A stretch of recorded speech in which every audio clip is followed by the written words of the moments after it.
জীবনের কিছু কঠিন সত্য কথা। বেশিরভাগ বন্ধুই চিরকাল স্থায়ী হয় না। সেরা বন্ধু একসময় শুধু বন্ধু হয়ে যায়।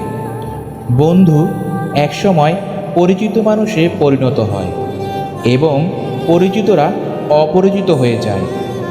সৌন্দর্য এবং সুদর্শনের কদর বেশি। লোকেরা মুখে যাই বলুক না কেন, জীবনের প্রতিটি ক্ষেত্রেই সৌন্দর্যের কদর অনেক বেশি।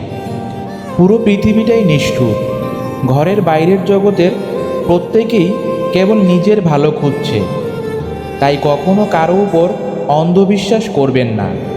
দূর থেকে অন্যদিকের ঘাস সবসময় সবুজ দেখায়।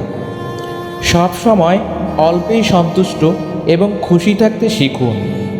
যদিও অনেক কিছুই অর্জনের আকাঙ্ক্ষা থাকে। কেউ বিনামূল্যে একবেলা খাওয়াবেন না আপনাকে। বেশিরভাগ মানুষের খটকা দয়া ও অনুগ্রহের পিছনে নিশ্চয়ই কোনো উদ্দেশ্য থাকে।